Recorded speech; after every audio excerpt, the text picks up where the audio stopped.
Price lord focus on Jesus ഗ്രൂപ്പിലെ എല്ലാവർക്കും കർത്താവായ യേശുക്രിസ്തുവിന്റെ നാമത്തിൽ അടിയന്റെ സ്നേഹവന്ദനം. നിങ്ങളുമായിട്ട് അല്പസമയം ദൈവവചനം ചിന്തിക്കാനായിട്ട് ഞാൻ ആഗ്രഹിക്കുന്നു. നമ്മൾ ഈ ലോകത്തിലേക്ക് നോക്കുകയാണെങ്കിൽ പല ആളുകളും പല കാര്യങ്ങളിൽ നമുക്ക് പ്രശംസിക്കുന്നതായിട്ട് കാണാൻ സാധിക്കുന്നുണ്ട്. ചില ആളുകൾ അവരുടെ കഴിവുകളിൽ, അവരുടെ എഡ്യൂക്കേഷനിൽ, അവരുടെ എക്സ്പീരിയൻസിലൊക്കെ ചില ആളുകൾ പ്രശംസിക്കുന്നു.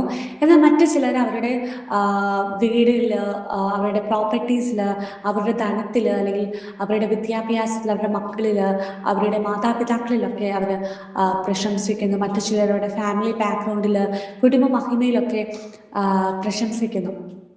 എന്നാൽ ഒരു യഥാർത്ഥ ദൈവപൈതൽ തന്റെ ജീവിതത്തിൽ ഏതെല്ലാം കാര്യങ്ങളാണ് പ്രശംസിക്കേണ്ടത്? അല്ലെങ്കിൽ ഒരു ദൈവപൈതലിന്റെ പ്രശംസാ കേന്ദ്രം എന്താണ്? നമ്മൾ അപ്പോസ്തലനായ പൗലോസിനെ നോക്കുകയാണെങ്കിൽ അദ്ദേഹത്തിന് പ്രശംസിക്കേണ്ടതായിട്ടുള്ള പല കാര്യങ്ങളും അദ്ദേഹത്തിന് ഉണ്ടായിരുന്നു. 8-ാം നാളിൽ പരിച്ഛേദനയേറ്റവനായിരുന്നു, ഇസ്രായേൽ ജാതിക്കാരനായിരുന്നു, എബ്രായരിൽ നിന്ന് ജനിച്ച എബ്രായനായിരുന്നു. അങ്ങനെ ഗമാലിയയുടെ അടുക്കൽ അഭ്യാസം പഠിച്ച വ്യക്തിയായിരുന്നു. 8-ാം നാളിൽ പരിച്ഛേദനയേറ്റ വ്യക്തിയായിരുന്നു. ശുശ്കാലം സംബന്ധിച്ച സഭയെ ഉപദ്രവിച്ചവനായിരുന്നു. അങ്ങനെ തനിക്ക് മാനുഷികമായിട്ട് പ്രശംസിക്കാൻ പല കാര്യങ്ങളും അദ്ദേഹത്തിന് ഉണ്ടായിരുന്നു. എന്നാൽ അതിലൊന്നും താൻ പ്രശംസിക്കാതെ താൻ അതിനെയെല്ലാം ചപ്പെന്നും ചവർന്നെന്നും എണ്ണി താൻ പ്രശംസിച്ചത് മറ്റു വേറെ ചിലതിലുമായിരുന്നു. എന്തിലാണ് അപ്പോസ്തലനായ പൗലോസ് പ്രശംസിച്ചത്? നമുക്കത് ചിന്തിക്കാം. അതിലൊന്നാമതായിട്ട് 2 കൊരിന്ത്യർ ലേഖനം അതിൻ്റെ 12-ാം അധ്യായം അതിൻ്റെ 9-ാം വാക്യത്തിൽ പറയുന്നു, ഞാൻ അതിസന്തോഷത്തോടു കൂടി എൻ്റെ ബലഹീനതയിൽ പ്രശംസിക്കുന്നു. ഒന്നാമതായിട്ട് അപ്പോസ്തലനായ പൗലോസ് പ്രശംസിച്ചത് അവൻ്റെ ബലഹീനതകളിലായിരുന്നു. നമ്മൾ വായിക്കുമ്പോൾ, അല്ലെങ്കിൽ നമ്മളിത് ധ്യാനിക്കുമ്പോൾ നമുക്ക് ചിന്തിക്കാം, മാനുഷികമായിട്ട് നമുക്ക് ചിന്തിക്കാം, എങ്ങനെയാണ് ഒരു വ്യക്തി തന്റെ ബലഹീനതയിൽ പ്രശംസിക്കാൻ കഴിയുക എന്നത്. നമ്മുടെ ജീവിതത്തിൽ നോക്കുകയാണെങ്കിൽ, അല്ലെങ്കിൽ നമ്മുടെ മനുഷ്യരുടെ ജീവിതത്തിൽ നോക്കുകയാണെങ്കിൽ, ഒരു മനുഷ്യന്റെ ജീവിതത്തിൽ അവർ എന്തെങ്കിലും ഒരു ബലഹീനതകളോ എന്തെങ്കിലും ഒരു ലിമിറ്റേഷൻസോ അവരുടെ ജീവിതത്തിൽ വരുമ്പോൾ ആ ലിമിറ്റേഷൻസിനെ, ആ ബലഹീനതകളൊക്കെ മൂടി വെക്കാനായിട്ടാണ് ശ്രമിക്കുന്നത്. അല്ലെങ്കിൽ ബലഹീനതകളുടെ നടുവിൽ ഉൾവലിയുന്നവരായിട്ടാണ് അവർ മാറുന്നത്. എന്നാൽ അപ്പോസ്തലനായ പൗലോസ് പറയുകയാണ്, ഞാൻ ബലഹീനതകളിൽ പ്രശംസിക്കുന്നു എന്നത്. എങ്ങനെയാണ് അപ്പോസ്തലനായ പൗലോസിന് ബലഹീനതയിൽ പ്രശംസിക്കാൻ കഴിയുന്നത്? കാരണം അതിന്റെ 9-ാം വാക്യത്തിന്റെ ആദ്യത്തെ ഭാഗം നമ്മൾ വായിക്കുമ്പോൾ നമുക്ക് ഇങ്ങനെ കാണാൻ സാധിക്കുന്നുണ്ട്, എൻ്റെ കൃപ നിനക്ക് മതി, അത് ബലഹീനതകളിൽ തികഞ്ഞു വരുന്നു. Price the Lord.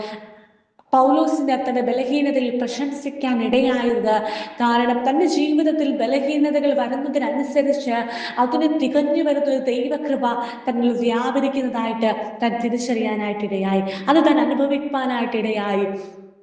താൻ ബലഹീനതയിൽ ഉൾവലിഞ്ഞു പോകാതെ, ബലഹീനതകൾ തകർന്നു പോകാതെ, തൻ്റെ ബലഹീനതകളിലും തികഞ്ഞു വരുന്നൊരു ദൈവകൃപയെ തിരിച്ചറിയാനായിട്ട് പൗലോസിനിടയായി. എന്നെ കേൾക്കുന്ന പ്രിയ ദൈവമക്കളെ, നിങ്ങളുടെ ജീവിതത്തിലെ ഏത് ബലഹീനതകളായിക്കൊള്ളട്ടെ, ശാരീരികമായിക്കോട്ടെ, മാനസികമായിക്കോട്ടെ, സാമ്പത്തികമായിക്കോട്ടെ, ഏത് ബലഹീനതകളിലും തികഞ്ഞു വരുന്നൊരു ദൈവകൃപയെ നിങ്ങൾ തിരിച്ചറിയാനായിട്ടിടയാകണം. ആ ദൈവകൃപയെ നിങ്ങളിൽ വ്യാപരിക്കാനായിട്ട് നിങ്ങൾ അവസരം നൽകണം. ആ ദൈവകൃപയ്ക്ക് വേണ്ടി നിങ്ങൾ പ്രാർത്ഥിപ്പാനായിട്ട് ഇടയാകണം. എങ്കിൽ നിങ്ങളുടെ ഏത് ബലഹീനതകളെയും തികഞ്ഞു വരുന്നൊരു ദൈവകൃപ നിങ്ങൾ വ്യാപരിക്കാനായിട്ട് ഇടയാകും. അതിന് താഴോട്ടുള്ള ഭാഗത്തിൽ നമുക്ക് കാണുന്നുണ്ട്, ഞാൻ ബലഹീനത ഉള്ളവനെങ്കിലും ഞാൻ ശക്തനുമാകുന്നു. ബലഹീനനായ അപ്പോസ്തലനായ പൗലോസ് പറയാ, ഞാൻ ബലഹീനനാണ് എങ്കിലും ഞാൻ ശക്തനാകുന്നു. തൻ്റെ ശരീരം ബലഹീനമായാലും തൻ്റെ അകത്തെ മനുഷ്യൻ നാൾക്ക് നാൾ ശക്തീകരിച്ചു വരുന്നത് പൗലോസ് തിരിച്ചറിയാനായിട്ടിടയായി.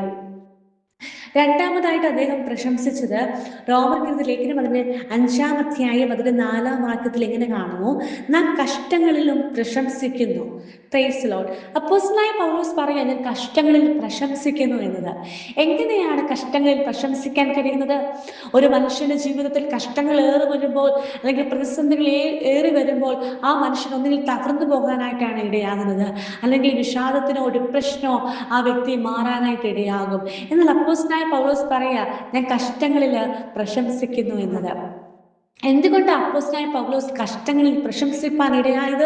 ആ വാക്യത്തിൽ ഇങ്ങനെ കാണുന്നുണ്ട്, കഷ്ടത സഹിഷ്ണുതയും, സഹിഷ്ണുത സിദ്ധതയും, സിദ്ധത പ്രത്യാശയും ഉളവാക്കുന്നു എന്നത്. എന്തുകൊണ്ടാണ് അപ്പോസ്തലനായ പൗലോസ് കഷ്ടങ്ങളിൽ പ്രശംസിച്ചതെന്ന് അറിയാമോ?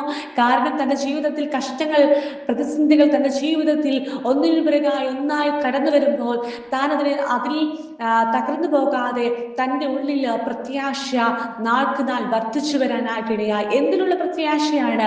നിത്യതയെക്കുറിച്ചുള്ള, തേജസ്കരണത്തെക്കുറിച്ചുള്ള പ്രത്യാശ തൻ്റെ ജീവിതത്തിൽ വർദ്ധിച്ചു വരാനായിട്ട് ഇടയാകുമ്പോൾ തൻ്റെ ജീവിതത്തിലെ കഷ്ടങ്ങൾ സാരമില്ല എന്ന് താൻ എണ്ണാനായിട്ട് ഇടയായി.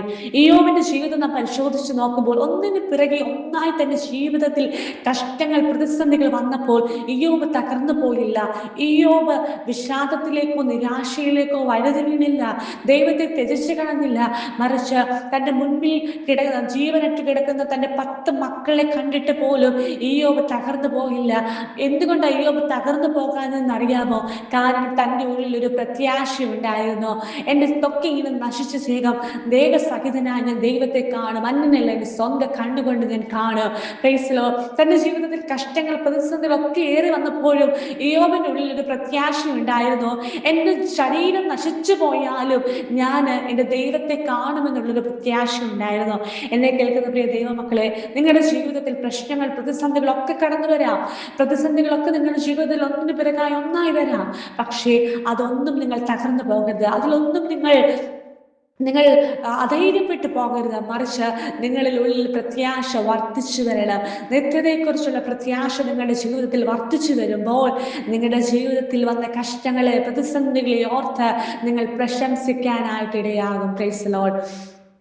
അടുത്തതായിട്ട് അദ്ദേഹം പ്രശംസിക്കാൻ ഇടയായത് ഗലാത്യർക്ക് എഴുതിയ ലേഖനം അതിന്റെ 6-ാം അധ്യായം അതിന്റെ 14-ാം വാക്യത്തിലുണ്ട്, എനിക്കോ നമ്മുടെ കർത്താവായ യേശുക്രിസ്തുവിന്റെ ക്രൂശിലല്ലാതെ പ്രശംസിപ്പാൻ ഇടവരരുത്.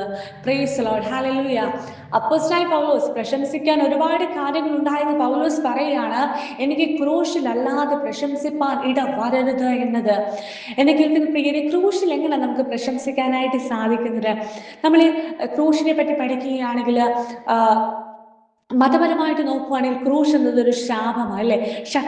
ക്രൂശിൽ മരത്തിൽ തൂങ്ങുന്നവരെല്ലാം ശപിക്കപ്പെട്ടവരെന്നാണ് പറയുന്നത്. ക്രൂശ് എന്ന് പറയുന്ന ഒരു ശാപമായിട്ടാണ് മതം കാണുന്നത്.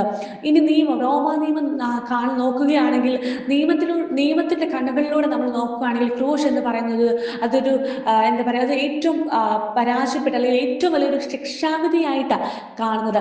ഏറ്റവും കൂടുതൽ കുറ്റം ചെയ്ത കുറ്റവാളിക്ക് നൽകുന്ന ഏറ്റവും കൊടൂരമായൊരു ശിക്ഷയാണ്, ഒരു പണിഷ്മെന്റ് ആണ് ക്രൂശ് എന്ന് പറയുന്നത്. ഇനി ജ്ഞാനികളുടെ കണ്ണുകളിലൂടെ നോക്കുകയാണെങ്കിൽ ക്രൂശ് എന്ന് പറയുന്നത് ഒരു ഭോഷത്വമാണ്. എന്നാൽ അപ്പോസ്തലനായ പൗലോസ് പറയാ ക്രൂശിൽ നമ്മൾ പ്രശംസിക്കണം എന്നത്. ക്രൂശ് ഒരു ശാപമാണ്, അല്ലെങ്കിൽ ക്രൂശ് എന്നതൊരു പരാജയമാണ്, ക്രൂശ് എന്നതൊരു അവസാനമായിരുന്നു. എന്നാൽ നമുക്ക് വേണ്ടി കാൽവരിയിൽ നമുക്ക് വേണ്ടി യാഗമായ കർത്താവായ യേശുക്രിസ്തു നമുക്ക് വേണ്ടി യാഗമായതിനു ശേഷം ക്രൂശ് എന്നതൊരു പരാജയമോ, ക്രൂശ് എന്നതൊരു ശാപമോ, ക്രൂശ് എന്നതൊരു അവസാനമോ അല്ല, മറിച്ച് ക്രൂശ് എന്നത് നമ്മുടെ പ്രശംസയാണ്. Praise the Lord. ഹല്ലേലൂയ.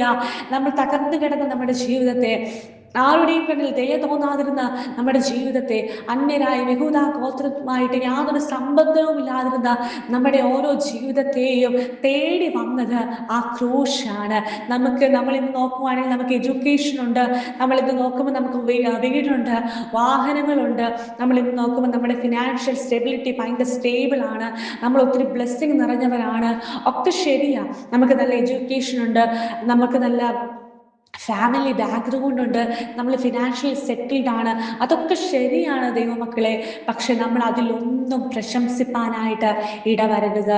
നമുക്ക് ഈ ഭൂമിയിൽ എന്തെങ്കിലും പ്രശംസിപ്പാൻ ഉണ്ടെങ്കിൽ അത് കർത്താവായ ക്രൂശിലല്ലാതെ വേറൊന്നിലുമല്ല. നമ്മൾ ഇന്ന് അനുഭവിക്കുന്ന സകല നന്മകളും, നമ്മൾ ഇന്ന് അനുഭവിക്കുന്ന സകല ബ്ലെസ്സിങ്ങും കർത്താവിൻ്റെ ദാനമാണ്.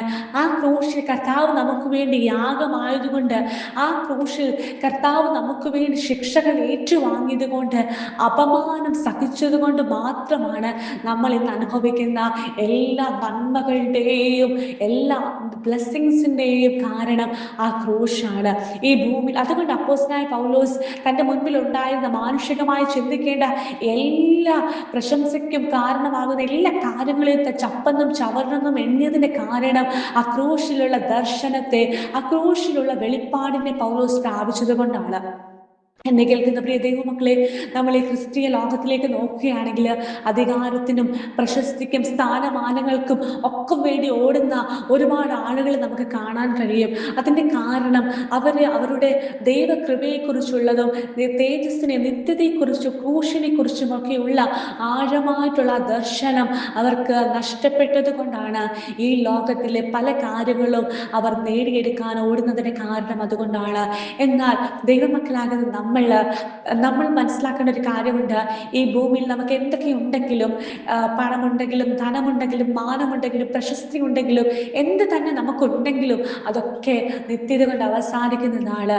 എന്നാൽ നമ്മളെ നിത്യത വരെയും നമ്മൾ നടത്തുന്ന കർത്താവിൻ്റെ സ്നേഹത്തിൽ മാത്രം നമ്മുടെ ബലഹീനത, നമ്മളെ നിത്യതയോട് അടുപ്പിക്കുന്ന നമ്മുടെ ബലഹീനതകളും നമ്മുടെ കഷ്ടങ്ങളിലും നമ്മുടെ ക്രൂശിലുമായിരിക്കണം നമ്മൾ പ്രശംസിക്കേണ്ടത്.